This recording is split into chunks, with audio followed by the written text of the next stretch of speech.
नाज़रीन, प्रोग्राम के इस हिस्से में मेरे साथ अहमद हसन साहब जो इंटरनेशनल अमूर के एक्सपर्ट हैं, और उसके साथ साथ मेरे पास इस वक्त वाटर एक्सपर्ट हैं डॉक्टर हसन अब्बास साहब। डॉक्टर साहब अस्सलाम वालेकुम। जी वालेकुम अस्सलाम। डॉक्टर साहब, सिंध तास मुआहिदा मुअत्तल करने को पाकिस्तान ने ऐलान जंग करार तो दे दिया है, आपने भी सुन लिया, मैंने भी सुन लिया। आपसे मैं जानना चाहता हूँ कि पाकिस्तान के हिस्से का पानी क्या ये रोक सकता है भारत, क्योंकि झेलम और चनाब से 3 करोड़ MAF पानी हर बरस पाकिस्तान आता है। अगर मैं रिकॉर्ड को देखूं तो भारत के पास इसकी स्टोरेज कैपेसिटी के लिए तो सिर्फ 70,000 MAF की है। कितना पानी रोक सकता है, कैसे रोक सकता है, कहाँ रोकेगा, हाउ इट पॉसिबल? डॉक्टर साहब, ये क्या पानी की गीदड़ बबकियां हमें लगाई जा रही हैं, एक्सप्लेन कीजिएगा। जी, आपने बिल्कुल सही लफ्ज़ इस्तेमाल किया। ये गीदड़ बब्बियाँ लगाई जा रही हैं। ये आपके जो दरिया चल रहे हैं इनका पानी नहीं रोका जा सकता इस तरह से कि बस वो मुआहदा मनसूख हुआ तो अगले दिन पानी रुक जाएगा। ऐसा कोई इनके पास प्रोविज़न नहीं है। ना ही ये जो लैंडस्केप है, ये जो जोग्राफ़ी है, जो जियोलॉजी है इस जगह की, ये इजाज़त देती है कि आप बड़े आराम से पानी रोकें और ले जाएँ। आपके ईस्टर्न रिवर्स जो हैं वो जो पाकिस्तान में दाखिल होने से पहले वो मैदानी इलाकों में से होते हुए आते थे और पाकिस्तान में दाखिल होते हैं, तो उनको तो रोका जा सकता है, उनको डाइवर्ट किया जा सकता है। लेकिन ये जो पहाड़ियों में से निकलते हुए दरिया आ रहे हैं आपके, जो कि आपकी कंट्रोल लाइन और बॉर्डर जो है पहाड़ों के बीच में, उसमें से दरियाओं को इस तरह से नहीं रोका और मोड़ा जा सकता। ये जिन्होंने थोड़ी सी science, engineering, natural sciences, geology, geography पढ़ी हुई है, वो इस चीज़ को बड़ी अच्छी तरह समझते हैं। हाँ, लेकिन गीदड़ बब्बियाँ लगाने के लिए, सियासी नारेबाजी के लिए ये एक बड़ा अच्छा इन्होंने जो है वो बहाना बनाया है कि जी बस हमने ये कर दिया तो अब पाकिस्तान का पानी रोक लेंगे। ऐसा नहीं हो सकता। जो रोक सकते थे वो सिंध तास मुआहदे में इन्होंने रोक लिया। वो ईस्टर्न रिवर्स थे, वो रुक गए। वेस्टर्न रिवर्स जो है उनको रोकना जो है वो बिल्कुल भी जो है वो मुमकिन नहीं है उन लोगों के लिए। जी डॉक्टर साहब, भारत दरिया झेलम पर किशन गंगा डैम और दरियाए चनाब पर बगलियार डैम तो बना चुका है। मैं आपसे ये जानना चाहता हूँ कि पाकिस्तान इन डैमों पर कई मरतबा एतराज़ भी पाकिस्तान उठा चुका है। हम आलमी फोरम पर भी गए हैं डॉक्टर साहब, मगर कोई नतीजा नहीं निकला। क्या ये हमारी नहली है पाकिस्तान की, पाकिस्तान को भारतीय आबी जारियत को रोकने के लिए फोरम पर उठाने के इकदाम करने चाहिए? हमने पहले क्यों नहीं किए? डॉक्टर साहब, इस पर रहनुमाई फरमाएं। जी, ये आपने बहुत ज़बरदस्त सवाल किया है।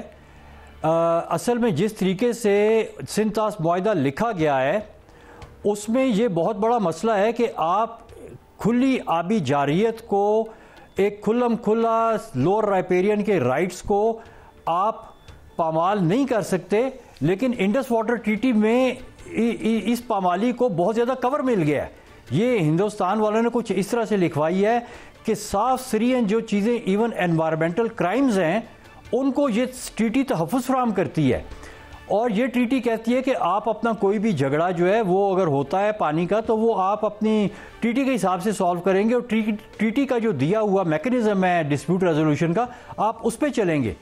लेकिन अगर ये ट्रीटी ना हो तो आप फिर चलते हैं इंटरनेशनल नॉर्म्स पे, फिर आप जाते हैं लोअर राइपेरियन के उन राइट्स के ऊपर जिनको इंटरनेशनल कम्युनिटी ने तस्लीम किया है, उसके ऊपर कन्वेंशंस बने हैं, उसके ऊपर जो है वो UNO की रेजोल्यूशंस हैं, उसके ऊपर हेलसिंकी रूल्स हैं, उसके ऊपर इससे पहले भी मॉन्टेविडियो डिक्लेरेशन है और इस तरह के बहुत से हैं। जिनीवा कन्वेंशन में इसकी बातें हुई है, 1925 में हुई है, 1949 में हुई है।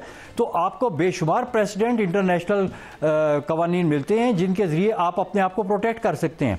लेकिन जब आप एक ऐसा मुआहिदा कर लेते हैं जो इन तमाम चीज़ों से उसको इम्यून कर देता है अपर राइपेरियन को, कि आप उसके खिलाफ कोई भी चीज़ अगर आपने करनी है तो आप इंटरनेशनल कवानीन की बजाय आपने अपनी वो जो ट्रीटी के लिखे हुए फार्मूले हैं उनके ऊपर जाना है, तो फिर तो आपका कोई भी केस आगे नहीं चलेगा, आप अपना कोई केस नहीं लड़ सकते। काबिल एहतराम अहमद हसन साहब, ये बताएं कि फॉल्स फ्लैग ऑपरेशन, ये इससे पहले भी 2 दफ़ा भारत ये ऐसी हरकत कर चुका है।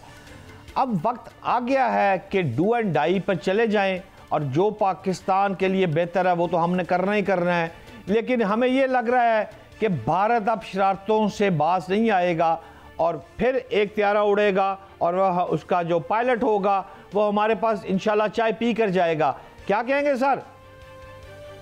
देखें, शहजाद साहब, थोड़ी सी मैं आपको इनकी जो जियोपॉलिटिकल सिग्नलिंग है और जो इनकी मूवमेंट ऑन ग्राउंड है, जो इनकी वेपन प्रोक्योरमेंट रही है पिछले कुछ अरसे से, और इंडिया की जो पिछले 2-3 साल में एक्सरसाइजेज हुई हैं, उससे आप प्रिडिक्ट कर सकते हैं कि इनके एक्शंस क्या होंगे। ये इस दफ़ा जिस तरह इन्होंने बालाकोट वाला ड्रामा किया उस तरह नहीं करेंगे। ये पाकिस्तान को ओवरवेल्म करने की कोशिश करेंगे, ये पाकिस्तान के ऊपर बड़ा हमला करेंगे। This is what that is coming from India. ये आएगा आपके पास, ये डिसाइसिव, अपनी तरफ से डिसाइसिव एक्शन लेने की कोशिश करेंगे, और इनका ख्याल है कि उसको रिस्ट्रिक्ट कर सकते हैं कश्मीर और गिलगित बल्तिस्तान पे। लेकिन फिर जब जंग शुरू होगी, फिर उसके डायनामिक्स जंग खुद कंट्रोल और डिसाइड करेगी। So this is going to be an all out war. क्या फेजेस में जंग लड़ी जाती है, क्या ये जंग लंबी खिंच जाती है, प्रोलॉन्ग वॉर होती है, ये एक न्यूक्लियर वॉर बन जाती है, all the options are on the table.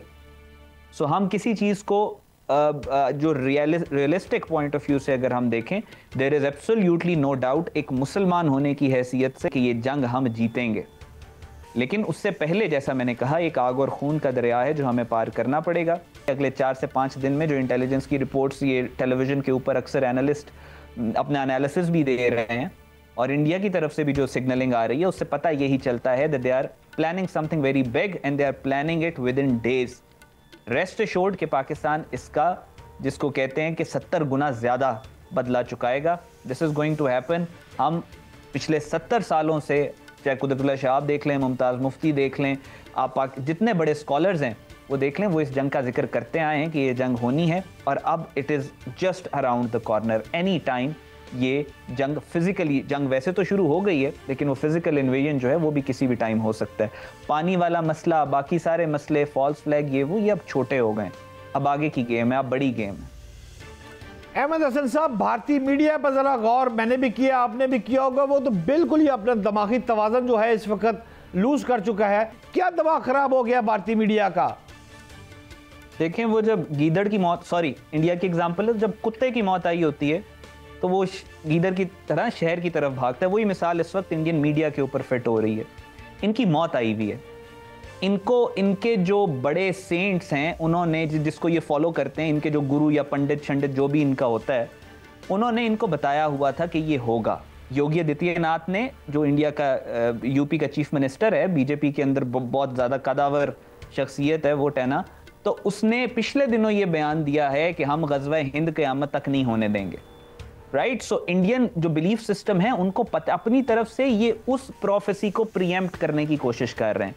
तो इंडियन मीडिया क्योंकि टूल है इंडियन इंटेलिजेंस सर्विसेज का, तो वो इस वजह से पागल हुआ है, हकीकत से वो आशना ही नहीं है, वो मिसकैलकुलेट कर रहे हैं। क्योंकि दुनिया का ये असूल होता है, जब जंग होती है एक ना एक पार्टी मिसकैलकुलेट करती है। इस जंग को अब इंडिया मिसकैलकुलेट कर रहा है, और तकलीफ इनको मैं आपको बताता हूँ क्या है। इनकी अपनी सिक्योरिटी के फेलियर्स इतने ज़्यादा हैं, इनकी अपनी कोई सिक्योरिटी किसी किस्म की नहीं है, इनको अपने इनके फौज के अंदर इतने इंतशार हैं, इतने इख्तलाफात हैं। इनका वो, आपको याद होगा, इनका वो आर्मी का चीफ था बिपिन रावत, वो टोपी टेढ़ी करके जो बंदर सा आता था, उसके साथ आपको याद है क्या हुआ था कि वो जहाज से गिर गया नीचे। उसने मरने से 1 हफ्ता पहले बयान दिया था कि मैं कश्मीर का DNA चेंज कर दूंगा, और आपने फिर देखा जब वो मरा तो आग लगी हुई थी, आइडेंटिफाई नहीं हो सका, तो दिल्ली से टीम गई थी फिर उसका DNA ढूंढने के लिए। तो इनको अपने अंदर के इनके इंतशार, इनकी इनसिक्योरिटीज इतनी ज़्यादा हैं कि ये हर किसी को वो छुपा नहीं सकते। वो इनकी जलालत इतनी ज़्यादा है, उससे ये शर्मिंदा भी हैं। पाकिस्तान की मुसलमानों की इन्होंने 1000 साल गुलामी की है, उससे भी ये लोग शर्मिंदा हैं। डीप डाउन इनको पता है कि यही पाक फौज है और यही मुजाहिदीन हैं जो आने वाले कुछ अरसे में दिल्ली के तख्त पे बैठेंगे, दिल्ली पे हुकूमत करेंगे। ये इनका खौफ है, ये इनका फियर है, उसको प्रीएम्प्ट करने की कोशिश कर रहे हैं। बाकी जो आपको इंडियन मीडिया पे नज़र आ रहा है, सिर्फ अपने आप को हौसले दे रहे हैं। ये वक्त के फ़्लो के ख़िलाफ़ चल रहे हैं, ये खुदा की मशीयत के ख़िलाफ़ चलने की कोशिश कर रहे हैं, और जो अल्लाह की मर्ज़ी के ख़िलाफ़ चलता है वो रोंद दिया जाता है। इनके साथ यही होने वाला है। प्रोग्राम का आखिरी मिनट है। डॉक्टर साहब, जाते जाते मैं आपसे एक शार्प सवाल करूंगा, शार्प जवाब दीजिएगा। जो अपर वाले होते हैं वो लोअर वालों का पानी नहीं रोक सकते, पूरी दुनिया में ये तो कानून मौजूद है। यहाँ पर भारत ने सिंध ताश माहदे को जो मुअत्तल कर दिया है, ऐलान कर दिया है, क्या भारत पाकिस्तान का पानी रोक सकता है? ये कानून कोई है, कोई मुआहदा है जिसको सबको सबोताज कर दिया गया? ये क्या बात क्या है? मैं लफ्ज माजरत के साथ, ये क्या नॉनसेंस है डॉक्टर साहब? जी ये उनकी तरफ से नॉनसेंस है, हमारे लिए बहुत बड़ा एडवांटेज है, क्योंकि सिंध तास मुआहदा इजाज़त देता है उनको लोअर राइपेरियन का सारा पानी रोकने की। इंटरनेशनल कवानीन इस चीज़ की इजाज़त नहीं देते। तो जैसे ये सिंध तास मुआहदा ख़त्म होता है तो वो उस इजाज़त से महरूम हो जाते हैं जो उन्होंने इंटरनेशनल कवानीन के बरक्स ली हुई है, और हम इंटरनेशनल कवानीन के मुताबिक उनको इंटरनेशनल कोर्ट्स में लेके जा सकते हैं। जी बहुत शुक्रिया, इंतहाई काबिल एहतराम अहमद हसन नाज़रीन मेरे साथ मौजूद थे, और doctor Hasan Abbas water expert वो भी मेरे साथ मौजूद थे।